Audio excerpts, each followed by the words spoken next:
Allah suruh orang le, ya kalau bayar tahu bayar tu ni bawa juga ni jumlah nilai mah, begitu ya, tanya jauh masuk bangku, kebanyakan le orang bangsa tinggi bilo, ni mana buku yang mau junai Juga siapa Lisa suami itu macam juga masuk kau tadi ada memang lalu dulu baliknya cikgu baliknya tu kerja terus mui aju ni asu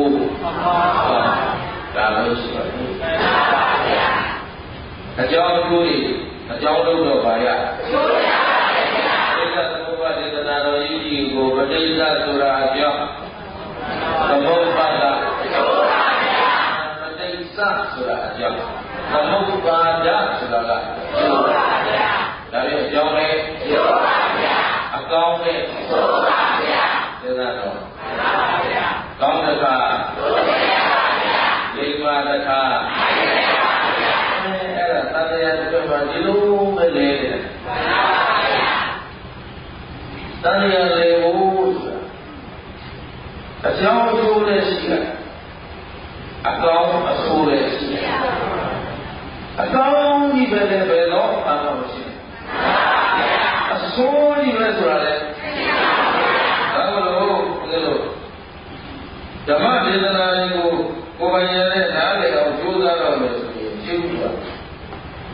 Sudah tahu, ni mana kau masuk? Kau masuk sudah. Tu kau lagi, tu ni nasi, asusi. Kau suruh lumia dia. Kau suruh lumia dia. Ada dia. Lama, kau ni suka. Contohnya, ini buat, contohnya apa? Contohnya, siapa? Ini lah, agak nak solat, agak solat tapi macam ni. Jadi ni, dosen saya, zaman saya, sini ni, ini banyak, ini dia,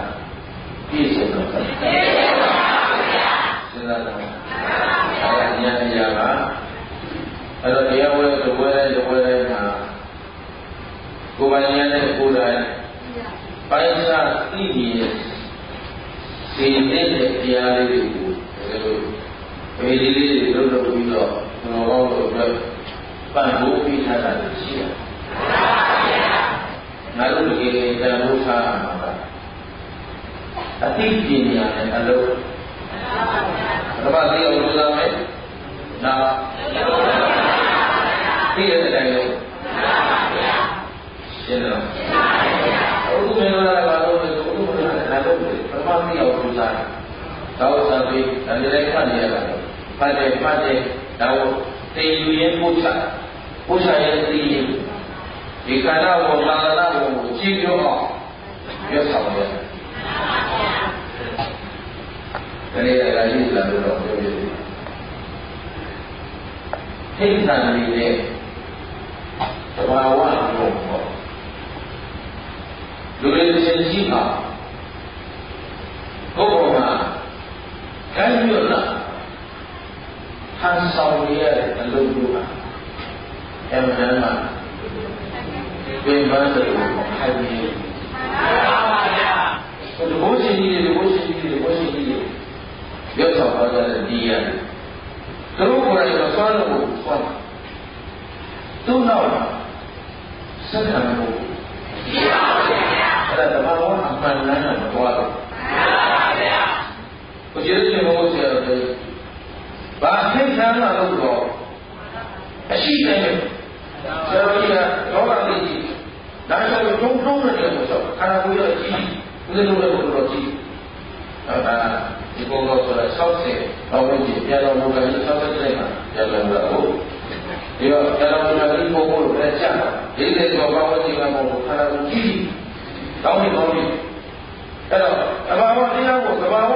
ကြာကြာလေးရွတ်ဆောင်ပြီးတော့ဒီနာလေးတရားတဲ့လုပ်ငန်းစီကိုရိုးရိုးလေးလက်ဝဲကြပို့ချသွားတဲ့တွေ့ဒီဘုဝိပဿနာရဲ့ဒီပေါင်း40ကျော်လာမှန်ပါဗျာတို့ရှိလားမှန်ပါဗျာဒါဘုဝိပဿနာရှင်းတယ်လို့ပြောထားဘူးဘုဝိပဿနာဆိုတာဘုဆရာတော်ကြီးရှိသေးလားပေါ်နေတာကဆရာတော်ကြီးမရှိမှဘုဝိပဿနာဖြစ်လာတာဆရာတော်ကြီးမရှိမှဆရာတော်ကြီးရှိတော့လားဆရာတော်ဘုဝိမနာဘုရားဘွဲကိုလိုက်လာကြတာဘုဝိပဿနာလို့အမည်မတွေ့ဘူးမှန်ပါဗျာရှင်းတယ်နော်ရှင်းပါရဲ့ဗျာဘုဝိပဿနာလို့ဘာလို့ပြရတယ်ဆရာတော်ကြီးကဘုဝိပဿနာလို့သတ်သတ်ထူတော်သွားတာဒိုင်းခွဲသွားတာဆိုရင်ဒါတန်ခါကုန်ပြည့်မှန်ပါဗျာဘုရားရမကအခုမှသူပြီးပြီးတော့စတန်ဆိုတော့ဘုမမဖြစ်ရိုးရိုးလေးလို့ပြောသူရှိရောက်လာတဲ့သူတယောက်လာတာနှစ်ယောက်လာတာငါးယောက်လာတာတရားတော်ဝင်ဟောတဲ့တရားစင်ကိုယ်တော်ကြီးသုံးပါးတဲ့အဆုံးပါလို့ပဲကေတရားသာရှင်နေမြတ်ကျွတ်ကလေးတွေ့တော့လေဟောက်တဲ့အင်အားကိုလျှော့မဟောက်ဘူးစင်တော်ကြီးနဲ့ရှင်ဖိုက်ရလို့လေလျှော့ဟောက်တဲ့အားကိုတိုးမဟောက်ဘူးပုံမှန်ပဲဆရာတော်ကြီးပြေးတဲ့6ပေါင်းလို့တရားဟောတော့လေဒီသားနဲ့သူနာဝေယဝဇ္ဇလုပ်နေတဲ့နေတိုင်းရဲ့တိတ်တိုင်းရဲ့လာလာသာသာသာဘုရားတော့ဘာမှတ်ရတာဆို9ရောက်တဲ့ဟောတော့လေဒီသားနဲ့ရှင်းတော့တရားကိုတရားသဘောအတိုင်းရိုးရိုးလေးရဆောင်တော့နောက်ပြန်ရှိတဲ့တပည့်သာဝကတွေကဆရာတော်ကြီးရဲ့အဆုံးအမနဲ့မှသစ္စာသိမြင်ရမယ့်ပုဂ္ဂိုလ်ကဆရာတော်ကြီးရဲ့သာဝကပဲဆရာတော်ကြီးရဲ့သာဝကတွေကမှဆရာတော်ကိုကိုယ်ဆရာသမားကိုအသိမှပြုပူဇော်သောအဖြစ်အမိနာမှဆိုလိုက်မှဘုံကုံဝိပဿနာဒီလိုဆရာတော်ကြီးဟောခဲ့တော့မှဘုံဝိပဿနာလို့နာမည်ဟောတာလားဘုရားတရားတော်ဟောခဲ့တာအဲ့ဒါတော့ဟောကြအဲ့ဒါမတည်းဆိုဘုံဝိပဿနာကိုသတိကောင်းလို့မတရားသေးလို့သာပြောရင်တရားသာသနာကွယ်ပြီးလို့မှလည်းမှန်ပါဗျာအပြောတယ်ဆိုရင်ကအတိအကျပြောတယ်ဆိုရင်လည်းလူဒီတရားဝဲမတိုင်ခင်ကအချိန်မရွေးလာပြီးတော့သောရကတက်တယ်မှန်ပါဗျာရှင်းတော့ရှင်းပါဗျာတော့ဘာလို့လဲဘုရားမှန်ပါဗျာအဲ့တော့အရိယာကငါတို့ကအခုဘုရားရဲ့အဆုံးအမတွေကိုငါတို့နားလည်အောင်သင်ပြပေးတဲ့ဆရာတော်သမားကောင်းတွေတွေ့ရပါဘူးတွေ့ပါဗျာအဲ့ဒီတွေ့ရတဲ့ကလေးမှာသိလိုက်တာကိုမသူကိုယ်လည်းသိရပါဘူးဆရာသွမ်းတယ်ဆိုတာဘယ်လိုပြောလဲဆရာတို့ကိုယ်လည်းမဆိုင်ပါဗျာကိုယ်သွမ်းမှာမရပါဗျာရှင်းပါဗျာအဲ့ဒီလမ်းကိုပြီးအခုကာရမတွေရပ်ပြီးအကျိုးတော်ပဲအာရုံကြီးပို့လို့မောင်ရင်မှတိုင်းနေနေဆွေးနွေးလို့ဘုန်းကြီးမလို့မပြောရင်ဒီလားပြောဆွေးနွေးဘာလို့လဲဘယ်လိုစီစဉ်လဲတို့လူသားဆုံးတဲ့ကွာမှန်ပါဗျာရှင်းလားအဲ့ဒါဘာပြောလဲသာသနာ့အကျိုးရှိရှင်းလားရှင်းပါဗျာဒီထားကြည့်ပြီးပါသာမညရှောညကုန်းလို့ဘောရင်းချောင်းသာရှိဆရာတော်ကြီးသူတို့ကိုယ်တိုင်ကိုစွန့်မှန်လားမှန်ပါဗျာဘုရားတော်တော်နဲ့အကျဉ်းကိုချုပ်ခန်းနေတဲ့နေရာမှာဗိမာန်ကြီးဖြစ်သွားအောင်လုပ်တယ်ရတော်မူသွားပါကြရဲ့ဆောင်းကြီးတွေရှင်းလားရှင်းပါရဲ့ဘာဝလမ်းကြောင်းမှာမပေါ်တဲ့ဘာဝလွန်လမ်းကြောင်းမှာပေါ်တယ်ခုငါတို့အခုအကူနေတာဟုတ်ပါဗျာထူးတာလိုက်ရှာနေတာဟုတ်ပါဗျာမလို့တော့မတော့တော့မှန်ပါဗျာဟုတ်ပါလားမှန်ပါဗျာအဲ့လိုတော့ပုဂ္ဂိုလ်ထူးမရှာနေကွာငါတို့ကိုဆုံးမပေးမဲ့ပုဂ္ဂိုလ်ကိုရှာအဲ့တော့ပုဂ္ဂိုလ်ရှာမလားအဆုံးမရှာဟုတ်ပါဗျာအဲ့ဒီစီလာအောင်လုပ်တာမှန်ပါဗျာတော့တော့ဆိုတာအကြောင်းလေးဟုတ်ပါဗျာအကောင်းလေးဟုတ်ပါဗျာဘုံဘုံ ဒီတော့အကောင်းဆုံးအကြောင်းဆိုအမှန်မှန်ကိုငါတို့ပတ်ချမသိဘူးဆိုရင်ဒီအကောင်းဆုံးသံဃာထဲမှာပဲအခုသံဃာကြီးလက်ပတ်နေကြတာကကောင်းတဲ့ဘာလို့တည်းမို့လို့လဲတာပေါ့ရှင်းလိုက်ဒါကိုအကောင်းမှလို့ပြောရင်မရှိဘူးအဲ့ဒီအကောင်းဆုံးကြီးကလွတ်ကြဘူးဒါတော့နိဗ္ဗာန်ဆိုတာလွတ်လိုက်ရလွတ်မြောက်ရရှင်းတော့ရှင်းပါလေဗျာဝိမု တ်တာလွတ်မြောက်ခြင်းဝိမု တ်တာစင်ကြယ်ခြင်းအဲ့ဒီရောရှိခြင်းရှင်းပါဗျာရှင်းလားရှင်းပါဗျာတာတိသတာပဲလေကိစ္စပုံတာတော့တမန်900ကျားလေးရောက်နေတာပဲသူ့မှာဘာပေါက်တာမှမရှိဘူးဘာအန္တရာယ်မရှိဘူးအန္တရာယ်လည်းကျင်းပေါက်တာလည်းပုံပြီးလေရင်းကျင်းတော့အဲ့တော့ဘုရားပြုတဲ့ဉာဏ်သူအန္တရာယ်တွေကသူ့ပေါ်သက်ရောက်ဖို့အဲ့တော့သူအပြင်မှာဒုနဲ့ကြွားတာလားရင်ထဲမှာဉာဏ်သူရှင်းနေတာအဲ့ဘုရားကအပြင်ရကြောက်မလားပြောရကြောက်ဒီနဲ့လားအကြောင်းကျိုးကိုလည်းသိရမယ်အကြောင်းကျိုးလည်းသိရပါပါဗျာဒါနဲ့ပတ်သက်ပြီးဒီကုသိုလ်ကိုသွားကြအောင်လို့မှန်ပါဗျာရရှိဘုရားမင်းရှိစဉ်ကာလသာဝတိတိဇေဝကျောင်းတော်မှာသရင်သုံးဝိသကာလနေတော့နော်ယဟန်လေးတွေပါရှိယဟန်နာမည်တော့နောက်မှပြောတယ်ဘယ်လိုတော့ကသာလလေးနဲ့ပေါင်းဖို့မှန်ပါဗျာအဲ့ဒီယဟန်လေးကဘုရားကျောင်းတော်နာတော်ဝင်နေတယ်ဘုရားရှင်နဲ့မလီဘုံဝိမာနေပြီးတော့တရားတော်လည်းနေလိုက်တာနဲ့တရားလည်းအထုဒါပေမဲ့သူကယဟန်ဘုရားမပြောဘူးဟုတ်တယ်ဘယ်လိုနားနေလဲဘုရားတရားတွေကြားရအောင်လားယဟန်လည်းဝတ်ထားတယ်ပြောတဲ့ဒါအဲ့တော့သူ့ကိုစဉ်းစားတယ်မာယဟန်ဘုရားနေရမပြောအခုတော့ဒီနေ့ဒီမှာလူ့ဘက်မှာလည်းရှိတယ်ဘုရားလူနော်ဆက်လို့ရှိတော့ဒီလေကောင်းတော့ဒါလည်းဘုရားညာဘုရားဘုရားစီလိုက်ပေါ်တယ်အဲ့တော့ဒီလောက်နိုင်မှကြီးမှလူဘက်တော့လည်းရှင်းမရှင်းပါဘူးဆိုတော့သူစဉ်းစားတယ်လူဘဝရဲ့ဆင်းရဲဒုက္ခအလုံးစုံလည်းသူသိပါတယ်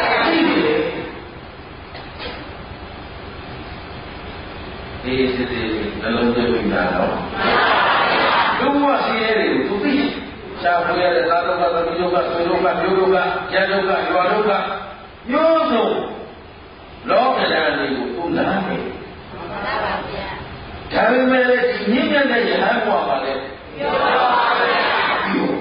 အဲ့တော့ဒီယဟန်ဘဝမနေနိုင်လို့ပြန်ထွက်ရတယ်ဆိုတော့ဒါယောက်ျားဖြစ်ပြီးတော့အောင်မြင်အောင်မလုပ်နိုင်ဘူးလို့ရှင်းစရာကြီးဟောတော့ပါဗျာသူစိတ်ထဲမှာအကောင်းဆုံးလို့ပါဗျာဟုတ်တယ်တော့ဆိုရတော့တရက်မှာသူ့ကိုယ်စဉ်းစားလိုက်လူဆွဲလို့လည်းမှန်တယ်ဆဲနေလို့လည်းအဆင်မပြေဘူးမပြောတော့အဲ့တော့ကိုယ်ကိုသတ်သေးတာပဲဒီပါလေလွတ်မြောက်တော့သတ်သေးလို့ပဲဆိုပြီးသူ့ကိုစဉ်းစားအဲ့တော့ဘယ်လိုသတ်သေးရမလဲကြာနေလို့ရှိသေးတယ်ညားတွေသတ်ရှင်းလို့ကြတော့ကျွေးပြုံးအိမ်ညားလို့ဒီဆိုတဲ့နေရာမှာကျွေးပြုံးအိမ်အဲ့ဒီမှာကိုယ်ကောင်ကိုအမှန်အစိတ်ပြင်းတဲ့ကောင်မဟောက်ဘူးဘာရင်းဆောင်တော့လဲဘာလို့လဲဝေလုံးတော့သူဟာတော့ဒီကိုရတာကိုကူညီပေးမယ်ဝေးပဲဝေးနေပဲတော့ဒီမှာဘာလို့သိကြတယ်လဲလို့ဆိုတော့သေရလက်နဲ့တူကပေါ်โอเค ကောင်ကငါကူညီပေးမှကငါရဲ့တော့ပြီးဟိုးရတယ်ဘယ်လဲအဲ့ဒီငွေကိုမှမ်းပြီးတော့ဟိုးရတယ်ဒီငွေတိုက်ခံပြီးသေးတာအေးရပဲဆိုပြီးတော့ဒီငွေကြီးကိုဟိုးရတယ်ပိတ်တာဟောတာပြီဟုတ်ပြီနော်ပိတ်ထားပြီးတော့ဒီဘုကိုမလုပ်လဲဆိုတော့သောကမရတယ်သောကပြန်လာပြီးတော့တန်ချင်းလို့တော့ယဟန်တွေဟာဒီဝိကြီးနဲ့ပါတော့ဝိကြီးအာမဝိမအောင်နော်မမြင်တော့လည်းပြောတော့မအောင်လို့ပြရဝိရတယ်မမြင်ပါဘူးအဲ့တော့မွေးအိုးခွင့်ကြည့်လိုက်တော့မအောင်ပြရှုဆိုတာချက်ချင်းကြောက်ပြရဟာအဲ့ဒါမိုးရဲ့မွေးစိတ်ကြီးတဲ့မွေးကြီးကမအောင်ကြီးဟုတ်တယ်တဲ့ငါစိတ်လို့အဲ့ဒါငါဖြစ်လာတာဘာလို့တော့ငါမှလုပ်ရကိစ္စရှိတယ်တဲ့ပြေးအဲ့ဒီဝေဘာတော့ဖြစ်တယ်နော်ဘယ်လိုလဲလွတ်ရတာဖြစ်တယ်အိုးလေးယူသွားတယ်အိုးလေးယူပြီးတော့ရားတဲ့လွတ်ရဝေသွားပြီးတော့ဘာလို့ဒီမဟောက်ရှိခုနကဒေါသနဲ့ပြေးတောင်းတယ်မဟောက်ကြီးအဘုံခွဲတဲ့ပြီးတော့ဒါလည်းလက်ဆက်မှုရကြတာဘာလို့ကိုယ်ပါ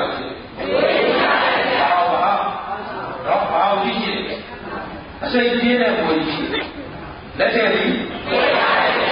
အဲ့ဒါမွေရဘုလို့စုလို့လို့ကဲဒီနေရာတော့ဒီရရတို့ဝမယ်တဲ့တဲ့ကလာဒီလည်းတဲ့လို့မရပါဘူးဗျာမသိရင်များတော့လေမရပါဘူးဗျာဒီလိုလို့နော်အဲ့ဒါကြောင့်မပြောဘူးဘုဘေကိုမပြောမှတော့အဖေလေးတော့မရတော့တာနားလည်းတော့ပြရတယ်တော့ဘုရားရဲ့တော်ရင်းနဲ့သာကျုပ်သာပြလိုက်တော့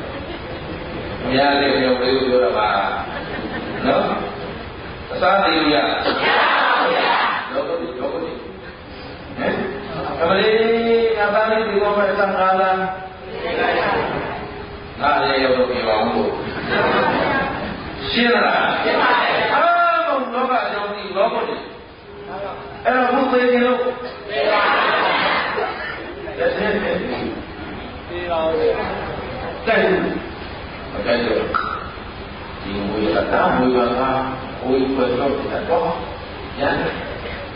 ဘယ်လိုဝိလို့လဲလုပ်ခဲ့ဘယ်လိုလုပ်ခဲ့လကားပါဘယ်လိုစိတ်ကြီးတဲ့ဝိရတာဘာစိတ်လို့ရှိဘောသေးပါလို့နောက်တော့အဲ့ဒါတော့စိတ်ကြီးတဲ့ဝိအမြင်ကြီးဆောင်လို့စိတ်ကြီးပဲနေတော့တော်လည်းပြတာလေရတယ်ပုံမြင်လိုက်ဒါပေမဲ့အဲ့ဒါစိတ်ရှိတဲ့ဝိတဲ့ဘယ်လိုရေကိုကြည့်ပါကွာဘယ်ရေကိုရမှာလဲဒီမှာအမြင်ကြီးဆောင်ရတော့ရှားနေတော့တွေ့ရတယ်ငါတို့ဘုံသိချာပြောလိုက်တယ်ကြိုက်တော့မင်းမလို့ပြောတာငါဟိုးတဲ့လက်ဆက်ကိုညာကြိုက်အောင်လုပ်ဟုတ်လားမကြိုက်ဘူးဆိုတော့ဘာဖြစ်လို့လို့သိကြပြီတဲ့ငါယဟန်ဘုရားနေရတာမပြောဘူးတော့ယဟန်ကဟောတော့ကတော့နော်ဘုရားရှင်တွေကလည်းဝါယူထားကြပေါ့အဲ့လိုကနေပြီးတော့ခဏနေတော့ယဟန်တွေဆန်းချဖို့ဆက်ရတယ်အဲ့ဒီအတိုင်းဝဲမှာဆက်ရတယ်နာပြီးကုသိုလ်ပြုဖို့ရပါတယ်ဒါလေးအကြောင်းပါတယ်လေအဲ့တော့သင်လုံးသားတဲ့ယဟန်တွေကိုဆက်ရတယ်ကဆန်းချပြီးဆံရိပ်ပြီးအဲ့ဒီချိန်မှာဒါကြောင့်ဝိပဿနာငြင်းတဲ့ဒီမှာငွေတိုက်ခံတဲ့ယဟန်နော်အဲ့ဒါကြီးယဟန်ကဒီသားပြီးတော့โอเคငွေတိုက်မပေးရင်နားလည်းပြောတာဒါနဲ့လိမ့်ပြီးဆိုပြီးတော့ယဟန်လေးလုပ်ပြီးတော့ကားဟောက်ကားဟောက်ပြီးတော့ဒီလိုလားတော့ပြီးလို့ရသွားပြန်သွားပြီးတော့သစ်ပင်ကြီးအောင်ခံပြီးတော့မှတခါတည်းဒီလုံးလားကိုလည်းပဲပေါ့ကြည့်မလိမ့်နိုင်ဘူးနော်ဘယ်ပေါ်တင်လဲလည်းပဲပေါ်တင်လဲပြီးတော့မှရေပြိုရာဌာနလို့ပြောပါတယ်စာထဲမှာတော့ဒါလည်းပဲပေါ့အဲ့ဒီလည်းပဲမှာတခါတည်းဓာတ်ပြင်ပြီးတော့စဉ်းစားတယ်တဲ့ဟောငါအခုပြေရတော့ငါအခုယဟန်ဘဝကိုရောက်ခဲ့တာဘာသီလတွေကငါကျိုးခဲ့တယ်မျက်စိဆိုတော့ယဟန်ဖြစ်တဲ့အချိန်ကစပြီးဘုရားရှင်ကိုယ်တော်မြတ်ကြီးပြည့်ညတ်ထားတဲ့ဝိနည်းတော်မှန်သမျှ တကူမှကျိုးချင်းပေါက်ချင်းပြောက်ချင်းကြားချင်းရှိတယ်အလုံးစုံရှင်းရှင်းဒီလားအကုန်ရှင်းရှင်းပါဗျာရှင်းရှင်းတော့သူကလည်းဝဲပေါ်ဓာတ်ရည်နဲ့ဩငါသီလလုံးအောင်ရှင်းနိုင်လေငါနေရတဲ့ဘဝပြလိုက်တာနော်အဲ့ဒီမှာလည်းသူသီလကိုသူရှင်းရှင်းပြီးတော့ပြီးကြည့်ချင်လာပါဗျာပြီးကြည့်ပါဗျာပြီးကြည့်တဲ့လာဘာကြောက်လာလဲဒီကောင်လုံးကပြီးကြည့်အဟိုလွှမ်းချုံလာဆိုတော့အဲ့ဒီပြီးကြည့်ဝယ်လာတဲ့အခါမှာပြီးကြည့်ရဲ့အတူသရဏိယသုတ္တသံဃာဟိန္ဒိဝတ္တပညာဆိုတဲ့သောကောင်းရတာတွေတစ်ခါလေးကျင်းလာပြီးတော့သရဟိန္ဒိပညာဟိန္ဒိသမာဓိဟိန္ဒိဝိရိယဟိန္ဒိစုပြီးပြန်လာသူမြဲတယ်မလို့တရားနာဒီလိုလည်းမဟုတ်လားအဲ့ဒီမှာလည်းဝိဒ္ဓတင်ရင်သူဖြစ်လာတဲ့ပီတိပေါ်မှာဝိပဿနာဉာဏ်တင်လိုက်ပါလေဝိပဿနာဉာဏ်တင်တဲ့ဆိုပီတိပါလို့ပီတိပါလို့လေဘာလို့လဲ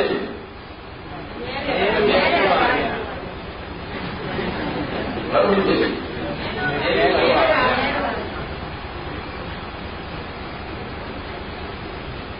ဒီတဲ့ရှိပြီရပါရဲ့ဖြစ်အောင်ပြအောင်ဆိုရတာဖြစ်နေပြနေလို့ဖြစ်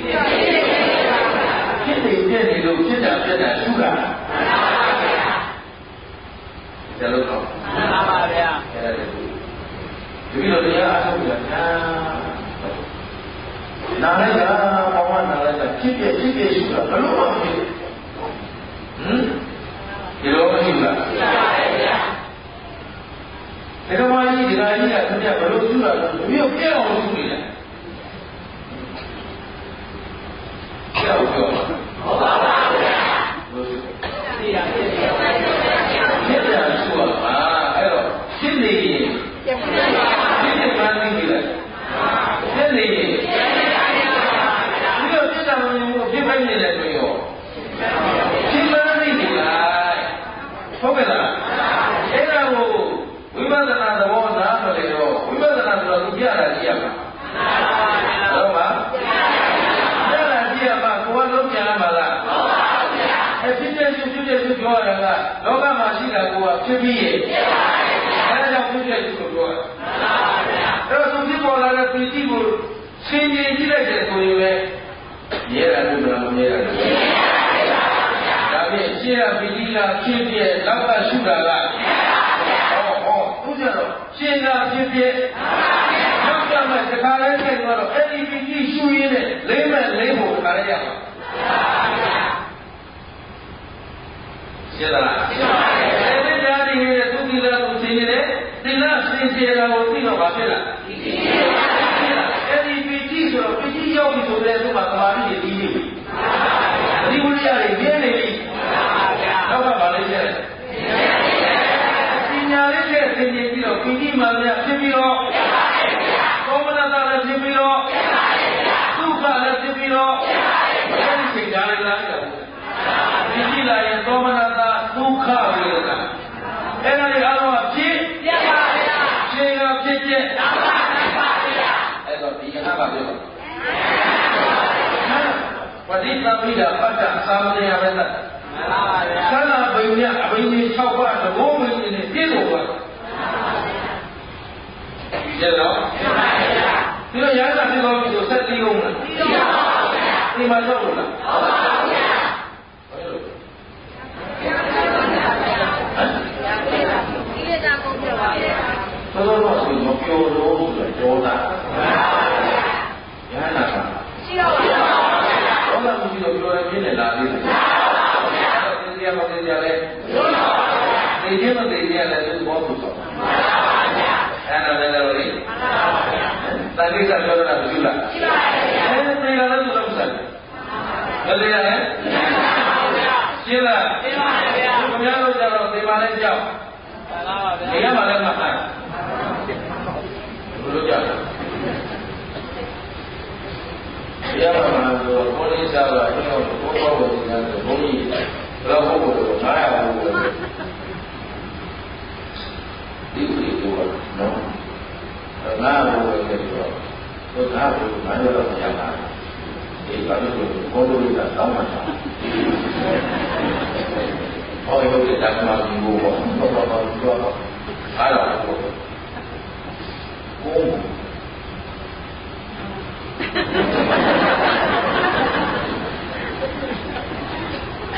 ဲ့ဒါသူပြောလို့ဒီပြောတာဟောတာမင်းဓမ္မတော်လေးကားပေါ်တဲ့ရေးပြီးတော့ပြောမင်းကြောင့်လည်းပြီးသေးလားဆိုတော့အဲ့ဟောဘုန်းကြီးကိုယ်စိတ်လောက်ပြီးတော့ဘာမှမဖြစ်နိုင်ဘူးဒါကမှလည်းကြာသလားလာပြီးသူတို့လည်းကြာတာသဘောတည်းကျူဖို့ဆိုတာဟုတ်ကဲ့ဟုတ်ကဲ့ဘယ်လိုအဲ့ဘုံမလို့တော့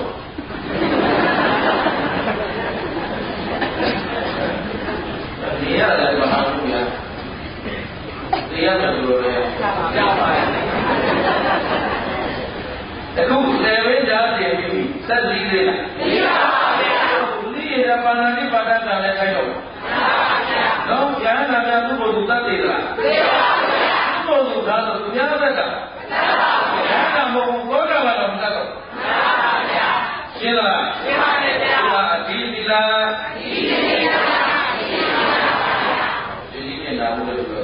ဒီရောက်တော့မှဆိုတော့ပြောတာကြည့်တယ်နော်အဒီသီလားဆိုတော့သီလားတွေလည်းမြဲသွားတယ်ဘယ်လိုလုပ်လို့ဘုရားရှိခိုးကြီးရှိတော့အာပါဘာလို့ဘုရားကြတော့သဘောပါလားအဲ့တော့ဘုရားရောက်တော့လာကြအကုန်ကျိုးလို့တွေ့သွားတော့တာပဲဒီဘက်တော့အာပါဟိုယဟန္တာတွေကအဲ့လိုဖြစ်သေးလားဒီသီလသောတာပန်ဆို၅ပါးသီလဘယ်သူကမှအာမပန်းနေခံရမလို့ပဲမြဲတယ်ဘုန်းကြီးစီမအရက်တော့တော့ဘာလို့လို့ရမလို့ရှင်းလားရှင်းပါရဲ့ဗျာအဲ့တော့သောတာပန်သက္ကရာကနာအခုကပါလို့အဲ့ဒီလိုကိလေသာလုံးလုံးဘာမှလည်းမရှိတော့ဘူးဟောလေဒါလေးကြိုက်ရလားမှန်ပါဗျာဆရာလေးကျတဲ့ဟိုကကိုလိုလေးဆိုင်ကောင်းပြည့်တယ်မပြီးသေးဘူးမှန်ပါဗျာအခုဒါလေးကြိုက်ရတော့ဟောကြည့်ကြတယ်မတက်ကြလည်းဒီကိုလိုငွေလက်ခံပြောတယ်ခုဒါလေးကြိုက်ရလားမရှိဘူးအရှင်မြတ်ဘယ်လာတော့ဟာဟောလာတာအဲ့ဒါကြီးဘာလို့ငါလည်းလည်းငါသိလို့ညာတာလို့လေတော့အဲ့ဒါလေအတိတ်ဟာဘုမလေးနေတဲ့ဟုတ်လားအဲ့မလေးတော့ဘိညာတော်ဘူးလေလားတေခြင်းမတေခြင်းကငါ့အတွက်နေခြင်းမနေခြင်းလည်းငါ့အတွက်ဆရာလုံးတော့မှန်ပါဗျာဆရာစကားလေးရေးကြည့်တယ်ဗျာအကြောင်းလေးပြောပါဗျာကောင်းတယ်ပြောပါဗျာလုံးလေးရဲ့ဒုက္ခရသနာဒါလေးသိရင်ပြီးပြီမှန်ပါဗျာသူတို့ကငါ့အတွက်နေခြင်းကလည်းငါ့ကိုဒုက္ခရောက်အောင်မလုပ်နိုင်တော့သိခြင်းကလည်းငါ့အတွက်အရာမဖြစ်တော့ဘူးအဲ့တော့ငါသိကြလည်းမလို့နေကြလည်းမလို့ငါ့အတွက်လွတ်လပ်တော့မှန်ပါဗျာလွတ်လပ်တော့ပြီဆိုတော့သူပါသိပြီပြောတာဒါကသူတို့ရားနေရကိုတော့ကြောက်လို့ဘုံတော့နဲမနေ့ကလည်းဝင်လိုက်တာပြောတယ်ဘုရားရဲ့ပြောတယ်ဒါနဲ့ညာနာပြီးပြောတယ်ပြလိုက်တော့ဘုရားရဲ့ပြောပြီးလားသိပါဗျာချက်ပရိယာအောက်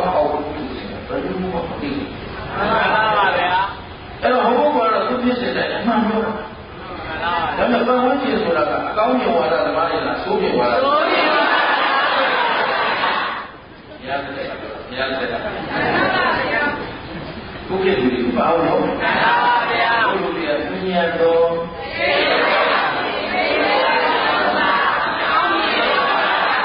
ဘုရားနဲ့စိတ်ချသိမွေးအကောင်းမြင်ဝါဒအဲ့ဒါကြောင့်ဘုရားမြတ်ဆိုပြောတာတို့ရတယ်ကျိုးစားရမယ်နော်ဒီကသူတို့ရဲ့ရဟန်းတွေပြည့်နိုင်ပါဘူးသူတို့ကြောက်တော်လေးပါပဲဒါလေးတော့ဆောင်းတော့ကောင်းအဲ့ဒါနဲ့လည်းဝိုင်းပြီးသိကြတယ်နော်တရားတော်ရဲ့မစခင်ညနေဝိုင်းပြီးတော့အဲ့ကိုတော့ဒီလည်းမလေးကလည်းမွေးလေးကလည်းပြောတယ်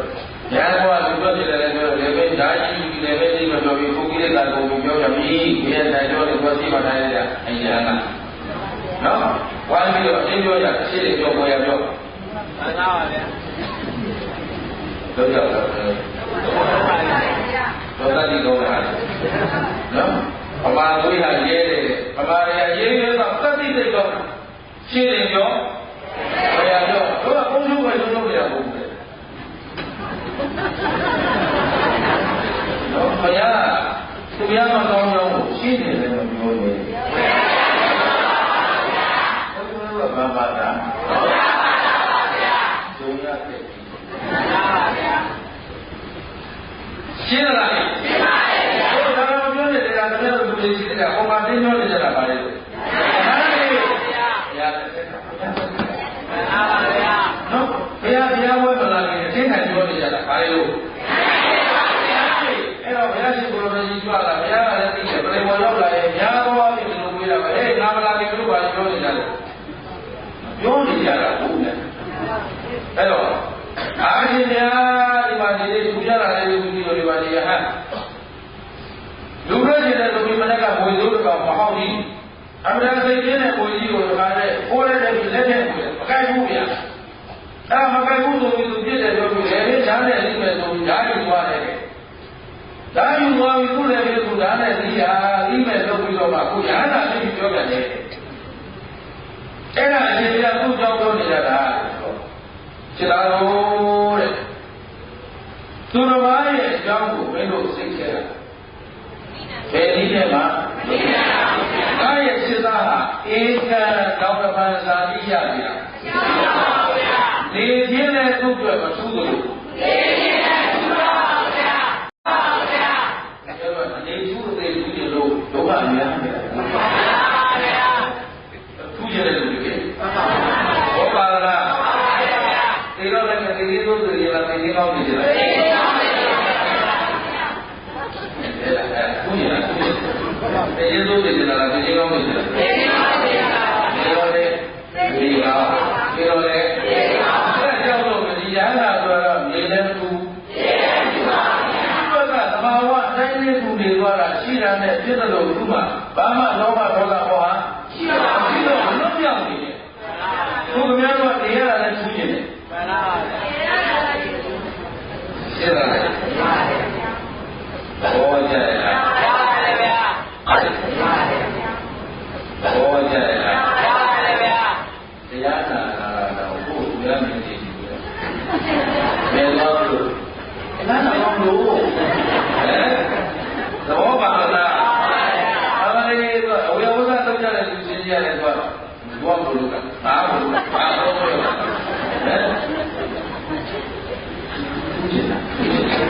အဲ့လိုသာဘူးရဲ့လွတ်လပ်မှုဘယ်လိုစီးရဲနေတာလဲမဟုတ်ဘူးဒီလိုကြလားဘုရားသားတော်မှာနေခြင်းနဲ့လွတ်မြောက်ပါနေခြင်းကလည်းလွတ်မြောက်ပါဧကံกว่าဆိုတော့ညာနေဘုရုသေနာတယ်ရှင်ဗျာတဲ့ဒါဖြင့်ရှင်ဗျာတော့ထောက်ပံ့ချက်ပြီးတော့ဒီပုဂ္ဂိုလ်ရဟန္တာဖြစ်ပြီဆိုတာဘုရားကြီးတော်ကိုလက်ခံပါတယ်။ဒါပေမဲ့ယဟန္တာဖြစ်မဲ့ကိလေသာကုန်မဲ့ပုဂ္ဂိုလ်အကြောင်းပါလို့ပြည့်စုံနေပါရဲ့။ဘာဖြစ်လို့လူထွက်ချင်တာလဲ။ဟုတ်လား။မှန်ပါဗျာ။အဲ့ဒါပြည့်တယ်ပြည့်တယ်။အေးပါဗျာ။ဘာလို့လူထွက်ချင်တာလဲတဲ့။ဘယ်ကြောင့်တော့လူထွက်ချင်ရတာလဲ။အဲ့တော့ဘယ်လိုဆိုးတဲ့ငွေကြီးကိုလက်ထက်ကြိုက်လိုက်တာဘာလို့မကြိုက်တာလဲမေးကုန်ဟောပါတော့ပါပါဗျာအဲ့တော့ဒါလည်းဒီလိုရှိပါတယ်ကွာတဲ့စေသားတို့အဲ့ဒီငွေသူ့မကြိုက်ဘူးဆိုတာကတော့လုံးခဲ့တဲ့ဘဝသုံးခုကသုံးဘဝတော့အဲ့ဒီငွေကသူ့ကျော်ဟုတ်ရောပါဗျာဒါကိုဒီယဟန်လေးကသတ္တဒါသမဖြေလို့နာမည်ကျော်သွားတယ်စောစောတော့အင်းကြစရာပြေးနာမည်မဖြစ်ကြောင်းအခုဒီဒေသနာပြီးတော့မှသူ့နာမည်ကသဗ္ဗဒါတာသဗ္ဗဆိုတာကမွေးဒါကဆိုတော့ကျွန်းမွေးကိုကျွန်းတော်ရတဲ့ယဟန်ဒီတဲ့တော့ဘယ်နှဘဝတဲ့သူကလည်းသခင်ပိသတော်နဲ့ကျွန်းပေါ်မှာဂယုစိုက်ခဲ့တဲ့စောင့်ရှောက်ခဲ့တဲ့ကျေးဇူးရှိခဲ့အကြောင်းရှိလို့ ဖို့လို့လှုပ်ရှားလို့ကြိုက်ဘူးတဲ့ကျုပ်တော့တဲ့တော့ရှင်းလားအဲ့လိုတဲ့ကောဆိုင်တော့ဆိုင်ပဲဗျဘုရားကအကြောင်းနဲ့ဆန်းတဲ့လေးပါးဆက်နေတယ်ပြီးတော့နော်ဒီလိုတွေတော့ဆက်နေတဲ့ဟာတွေလိုက်ဆက်ပြီးရက်ဆက်ပြီးလို့ဆိုတော့မွေနဲ့တော်လို့ဆိုတာငကားပြည့်ရေးနေမှာဘောပါလားအဲ့မွေရထူလာတာဒီရဟန်းထူလာတာ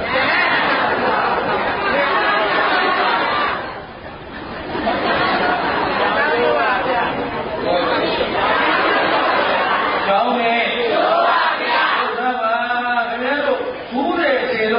ဘုရားနဲ့မွေနဲ့ရောပြီးမွေဘုရားမျိုးကုန်ပြီ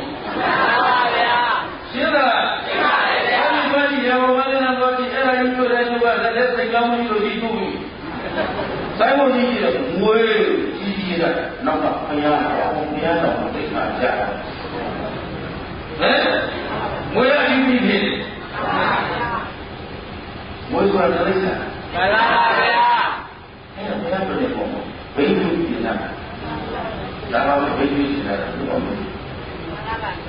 ရှင်းပါရဲ့အဲ့ဒါဒုနာလို့ပြောတော့နေတယ်မွေတော့တာကမြန်တော့ဒါ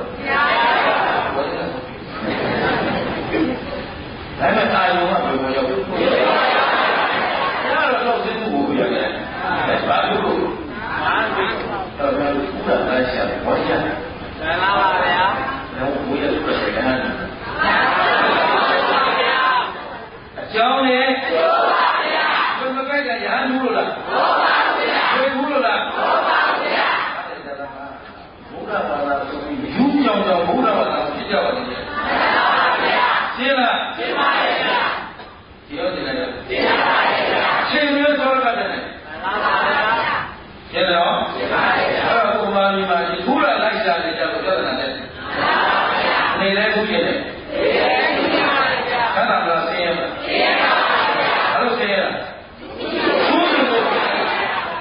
ရှင်းလားရှင်းပါရဲ့ဗျာအခါတော့လွတ်တော်ပြီกว่าဟုတ်ပြီနော်မှန်ပါဗျာဒီလိုတော့အကြောင်းကျိုးရှိပါလေကွာတဲ့အဲ့ဒီအကြောင်းအကျိုးဆက်ကြောင့်လို့ဒီမွေဒီရဟန်းကိုဆိုင်ပါဗျာသိချက်ဒီလိုရှင်းပြီးဒါပေမဲ့သူ့ကိုယ်သူသတ်သိဖို့ရတာဟောတယ်အေးအဲ့ဒါလည်းအကြောင်းရှိတယ်ငါဘုရားရဲ့ရှိကာလမဘုရားရှင်လက်ထက်တုန်းကသဗ္ဗဒါသအနှစ်2000တရားလို့ဟုတ်လား2000လို့ပြောရတာသဗ္ဗဘုရားရှင်လက်ထက်ကဘုရားကအနှစ်2000တန်းမှာဟောတာကိုအဲ့ဒါကို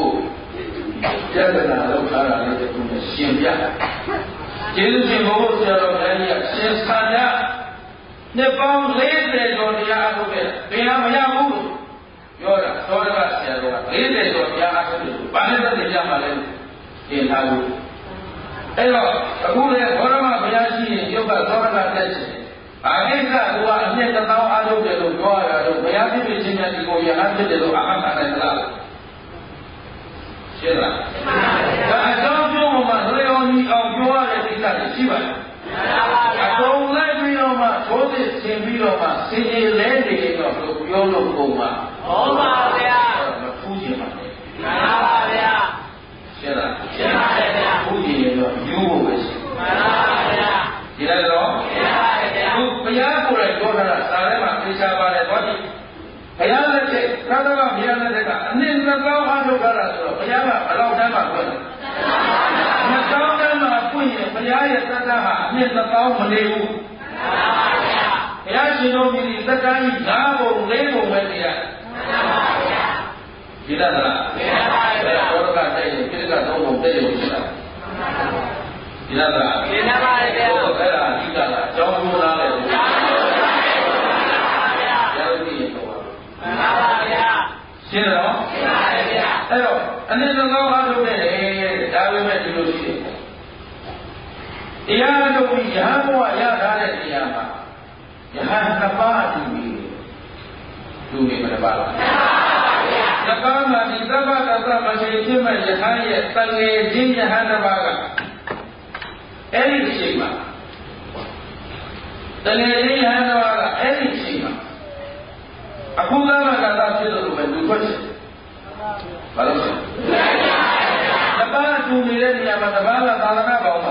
ပြောပါမပြောတော့ဒီသမဒါကအလောင်းနေရတာဘာလို့လဲဆိုတော့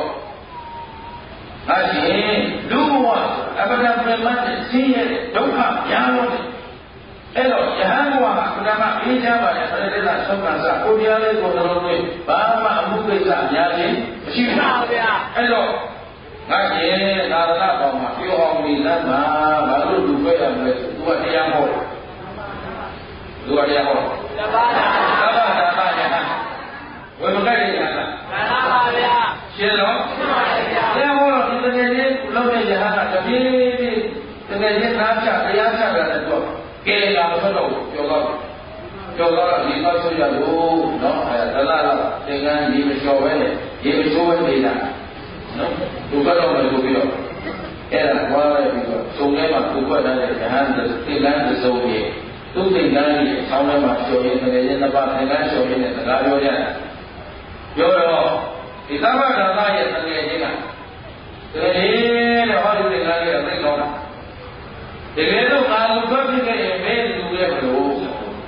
လူဘဝပြောကြကောင်းဖို့ဒီလိုရှိသူကဒီစက်ဒီကဘာသာတော်ကိုဒီကစားစက်သားရဲ့ဘီယာလေးနဲ့တော့စကြည့်မှာသူတို့ကတော့ဘုန်းကြီးကတော့တဲ့ဆိုင်ကဘာမှဆုံးပြီးပါဟမ်မှန်ပါပါဘောပါနော်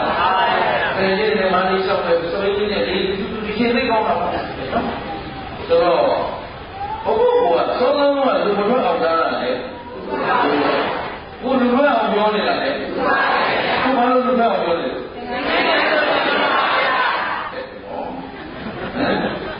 တော့ပါလား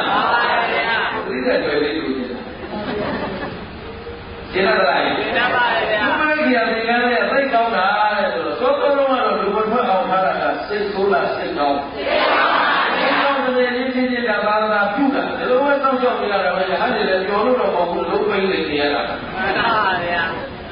ဟုတ်လားဟုတ်ပါဒါမှန်တိုင်းပါဘောပါလားအဲ့ဒါလားအဲ့ဒါလည်းဒီဆိုကိုတော့ကြောင်းတော့လို့ပြောတယ်ကိုတော့ဆက်တော့လားအဲ့ဒါဘယ်လိုသက်ဆိုင်လဲမတွေ့ရင်ကြောင်းတော့လို့အားမမှန်ဘူးဒါဒီလိုကဘယ်လိုပြီးလက်မတော်ပြီးလောက်ရတယ်လို့ပြောတာဘယ်လိုမလုပ်ဘူးမှန်ပါဗျာဒီကလူရာမစားကြလို့တော့ပါလားဒီမှာတော့သိပြီရတာတွေ့လားတွေ့ပါဘူးလို့ပြောတယ်တော့ဆုံးလို့လားတို့ပြောပါကြည့်လို့လေဘောတော့ဦးတယ်လို့လေဘောပါလားဒီမှာအဲဒီမှာဘယ်မှာလူမလို့အောင်တာတော့ကသိတော့ခုခုစိတ်အကောင်းပြောတာအခုသင်္ကန်းပြင်ပြီးမှသို့ပြောပြန်တယ်ရှင်းလားရှင်းပါပါဗျာအဲဒီတငယ်ချင်းယဟန်ကိုလူထွက်အောင်ပြောခဲ့တဲ့အမှုကိုအစိုးရဒီဘဝယဟန်ဘဝရပြီမပြောဘူးရှင်းလားရှင်းပါပါဗျာ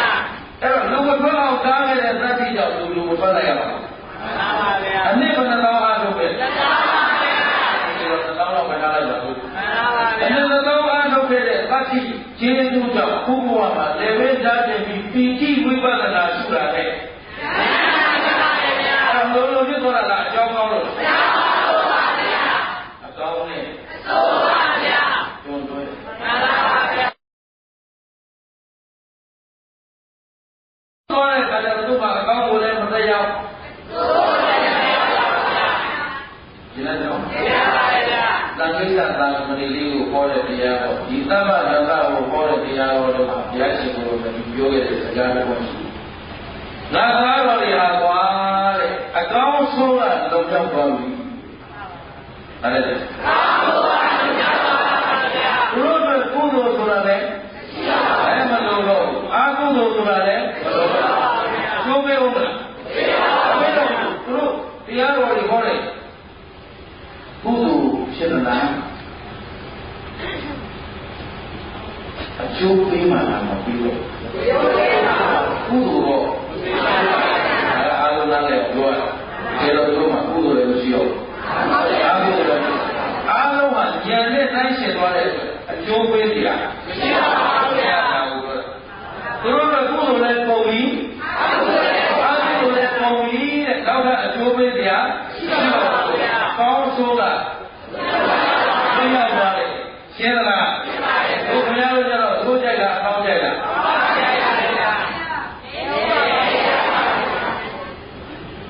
ကောင်းကြိုက်တယ်နော်ရှင်းတဲ့ကချမ်းသာတယ်သူတို့ရှင်းတဲ့ချမ်းသာကလည်းကြောင်းကျိုးရတယ်ဒီတတ်ကြလားကြောင်းကောင်းလားကြောင်းမကောင်းရင်သဘာဝတာလားဘာလို့လူမချင်းဘာလို့လဲဒီကစဉ်းစားပြီးတော့ဟောဒီတော့သောသောတော့တော့လူမကဘုရားနားကြပြီးတော့ဟုတ်နေတိုင်းလူထွက်ချင်အောင်ပြောနေလက်ဆက်ဆက်တော့သင်္ကန်းကြောင့်ဒီမှာပဲဆိုပြီးတော့သူစိတ်ကိုသူထိပြီးတော့မျက်ရှိဒီကောင်းနဲ့ပေါင်းလို့ရေးသွားလို့တော့သွားဆိုပြီးတော့သူစိတ်ကိုသူထိပြီးတော့မျက်ရှိဒီကောင်းနဲ့ပေါင်းလို့ရေးသွားလို့တော့သွားဆိုတော့လူမထွက်တဲ့တော့ဒီပုဂ္ဂိုလ်လည်းတက်တက်တာပါဘောရင်ဒီဘဝရဟန်းဘဝရဟန်းတရားသူရဖို့ရှင်းရလားဘယ်လိုပြုကျောင်းကောင်းမှာဘုရားရဲ့လက်ပြီးအဖြစ်ပြင်မလားကျောင်းလို့ဆင်ပြေနေရတော့ရှားလက်ခွေလိုက်ရတာဘာလို့မှမချမ်းသာပါလဲအဲ့တော့တရားလူတွေလိုက်ပြီးဖြစ်တင်ကြအကြောင်းရှိလားရှိပါဘူးဘုရားလို့ဆင်းရတာလားဘုရားမလို့ချမ်းသာတာလားမနေလေးကြောင့်မနေဒီမှာလို့မချမ်းသာပါဘူးကိုကြီးကျကိုကြီးကြောက်ခိုင်းလိုက်တာရှင်းရတာကိုကြီးကြောက်ခိုင်းလိုက်လို့ရှင်းရတာလားဒီလိုရှင်းတာများပါတဲ့ပေါ့ပြေးသွားတာလားဘောပါလားပြေးရလားကျောင်းကောင်းပါကျောင်းကောင်းရင်ကောင်းအစိုးနဲ့နားလေအောင်လုပ်ရင်မလုပ်သေးဘူးလုပ်ရင်ပါလေဗျာဒီနေ့တော့ဒီသမ္မာသတ္တမရှိဝတ္ထုကိုနာရတရားဖြင့်တို့အကြောင်းကျိုးကိုနားမလည်အောင်ကောင်းဆိုးကိုကျိုးအကြောင်းဆိုးအကောင်းကိုဉာဏ်ထဲမှာရှင်းအောင်ကျိုးလိုက်တာဒီလက်ကလာတယ်ဒီလိုလိုတို့ဒီထဲမှာစိတ်ကောင်းနေရရှိတယ်စိတ်ကျိုးနေတယ်စိတ်သမ္မာသတ္တဒါဘောရဖြစ်ဖို့ဖတ်တယ်ဘာလဲပြောလဲတကယ်အမြင်မှာအကောင်းတဲ့စေတနာကောင်းတဲ့ပြောနေတာမှန်ပါပါဗျာ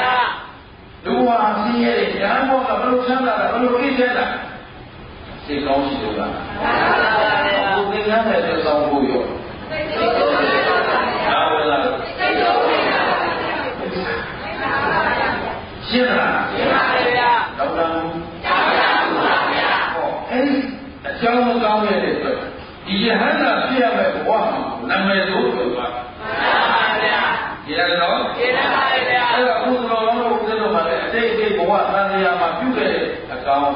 ရှိပါဗျာကျောင်းသူတွေပေါ့ရှိပါဗျာဒီဘာနဲ့သင်ကြဉာဏ်နဲ့သင်ကြပါဗျာဉာဏ်နဲ့သင်ကြပြီးတော့အကြောင်းကျိုးကအကောင်းဆိုးကရှင်းလာဟဲ့ရှင်းပါဗျာအကောင်းတဲ့အကောင်းဖြစ်တဲ့ထူးကျင်တဲ့ဒါလည်းလုပ်ရမှာလားဟုတ်ပါဗျာထူးတာရှားမှာလားသိအောင်လုပ်ရမှာကောင်းနေဆိုပါဗျာကောင်းနေအကျိုးပါဗျာတရားဖြစ်ဖြစ်ပြီးရဲ့ရပါဗျာအသစ္စာဟုတ်ပါဗျာသိတဲ့ဉာဏ်ကနိုင်ပါဗျာတဲ့ကသမဂ္ဂကတိခုနကတော့ဝိသဗျာပါရတွေလာအောင်မလားမှန်ပါ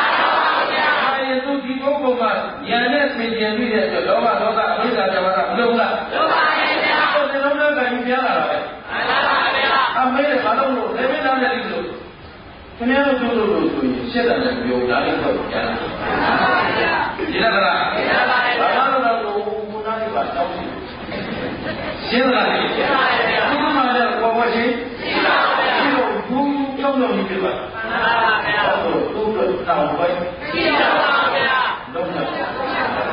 ဒီလိုက်ကလားရှင်းပါဗျာဒါဖြင့်ဆိုးကြကြမှာအကောင်းကြီးတယ်ဒါတော့သိလို့ရဘောပါလိုက်ပါပါဗျာဒါတို့အကောင်းလုပ်ကြမလားအဆိုးလုပ်ကြမလား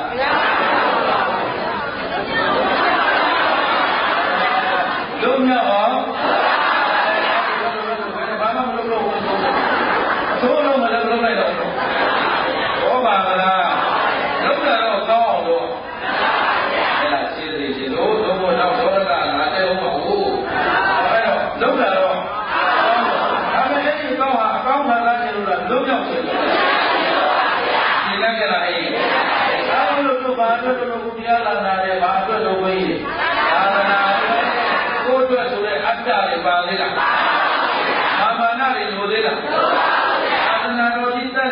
တန်ပြန်ပွားဖို့အတွက်ဆိုရင်ဒါတော့မရှိရှိရှိ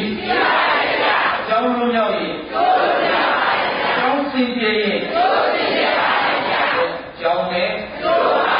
အကောင်းနဲ့ဘုံတွဲနေကိုကြည့်ပြီးတော့တို့လွတ်မြောက်အောင်